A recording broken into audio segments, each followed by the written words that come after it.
And now we go to the next one. This is Aether Brand. Says, my name is Aether. That's a great name, man. Sick name. That's the name of the main character from Genshin Impact as well. But that's a very cool name. I'm a South African artist currently residing in the Netherlands and on my way to becoming, or rather hopefully, a 3D character artist for games. Although I'm currently a student, I have prior education as a 3D animator with over 2 years experience working as a 3D generalist. Now I would like to up my skills and venture into creating 3D characters for games. Any and all feedback would be appreciated. Let's take a look. Nice. Okay, cool. Yeah, nice presentation. In general, and this is again a very common thing that I see on ArtStation, people tend to make very dark renders. So for instance, this little guy right here, he looks fun. This looks like a very fun, sort of like a whimsical, Disney-like thing. You even have the concept piece right there. So this is great, but it's too dark, man. It's way too dark. Like the render, like let's really push the lights up. And I've mentioned this before.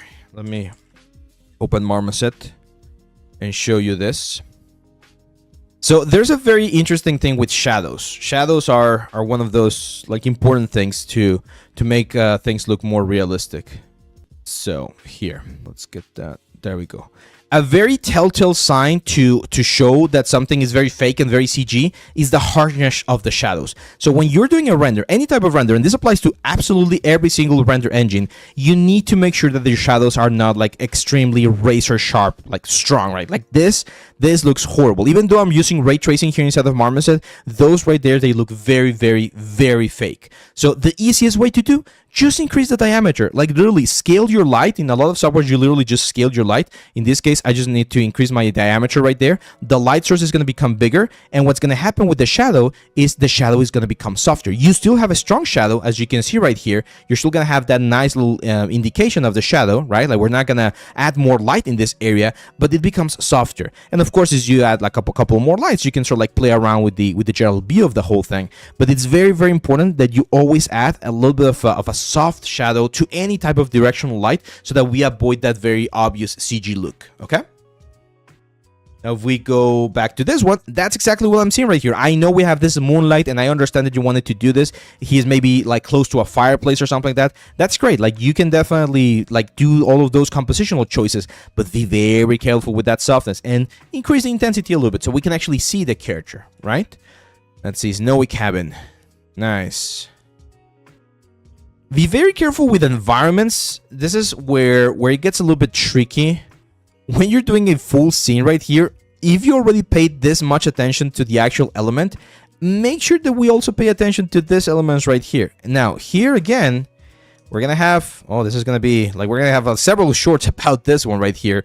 But you guys need to learn to break up your shapes. Don't be scared of exaggerating things a little bit more. So for instance, here again, look at the popsicles or the icicles right there. They're all very close in size. Let's go for some really big ones. Let's go for some really small ones. Let's really break up the silhouette so that we get something a little bit more interesting. I know there's a little bit of breakup, but as you can see, most of them are relatively the same size. Also, for instance, here we have this like lone elements right there. I would always expect to have a little bit of a gradient. Like things don't usually happen in isolation. There's always a little bit of like interconnection between those elements. So we gotta be very careful with that. Careful with these caps right here. I would add a little bit more texture because they look a little bit flat in comparison with the rest of the elements.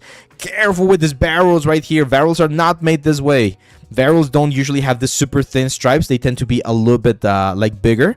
So it's like half of the amount of like planks that you have right here. And we need to add a little bit more detail. See this sharp line?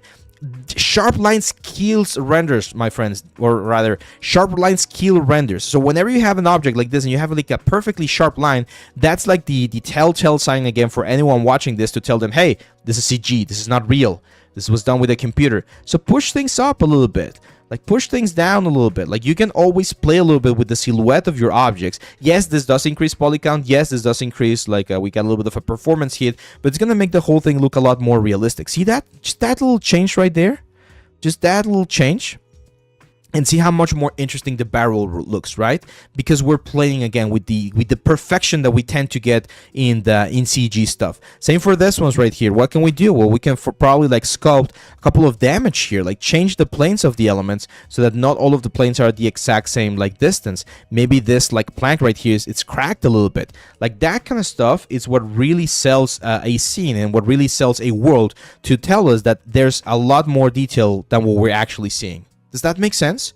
Like, hopefully I'm not I'm not speaking nonsense right now, but all of those little details. There's a very famous quote, right? Like, the devil's on the details. We need to do it. Why this creator routine? Because I'm pressing shift by mistake. I'm like getting confused with the shortcuts inside of ZBrush, and I'm pressing shift by mistake, but it shouldn't. Anyway, so this is the kind of stuff that we need to be careful about. Now, here's another one. Usually, snow will not accumulate on this side views right here, right? Let's look at a reference. Reference is king, my friends. Whenever you're doing any side of project, whenever you're looking at any type of project, you always need to look at reference. And if we look at this, look at that. You never get snow on the actual sides of the element. There's a little bit of it sometimes, like a blanket that sort of like goes over it. But what we end up seeing here is we end up seeing a little bit of the wood that's underneath it. So all of this part right here, we can sort of like break it, and it doesn't have to be even. Again, no straight lines, right?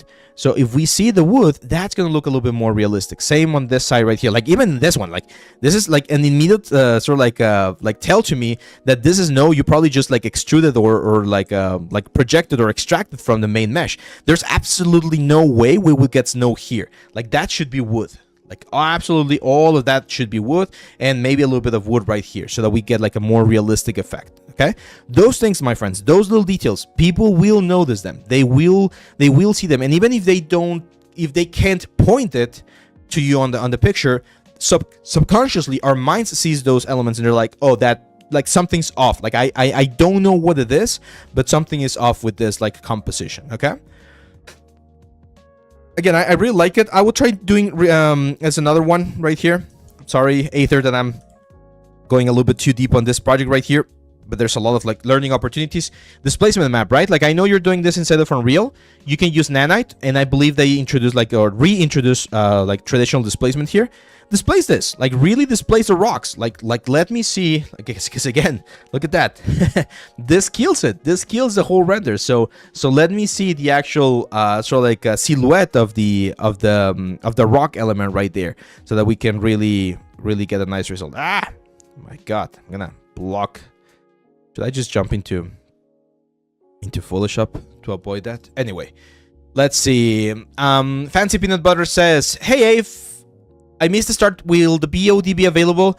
So all of the BODs for portfolio views are now on the second channel, which is called Leal 3D Clips. And the reason why we do that is because we give each specific submission its own video, so it has a little bit more exposure, and you're gonna be able to find it there. We don't do the BODs for portfolio views on this channel anymore. We do all of the other BODs though, so all of the other live streams. But for portfolio, you need to go to Leal 3D Clips, and yes, those are gonna be available through December. So one day in December, every day we upload one of those. Let's see.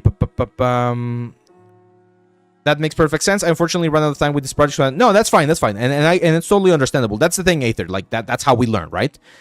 This one I don't love as much. I find that the sculpting on this one is not really that great. And I know you mentioned that you want to switch into more of a character position role.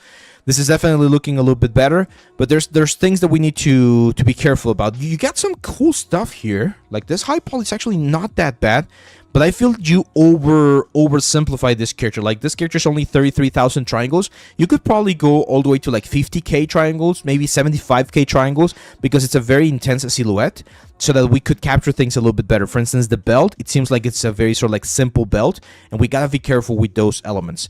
To you, I would definitely recommend the hand-painted 3D course. I know you might not want to be doing hand-painted stuff, but just for the retopology of a very low poly character and the sculpting of a very low poly character, I think that would be beneficial to you. The ZBrush only course as well. And anatomy, we gotta practice anatomy, my friend. If you want to be a character artist, anatomy is one thing that you must know. Like, there's absolutely no way you can be a character artist and not know anatomy.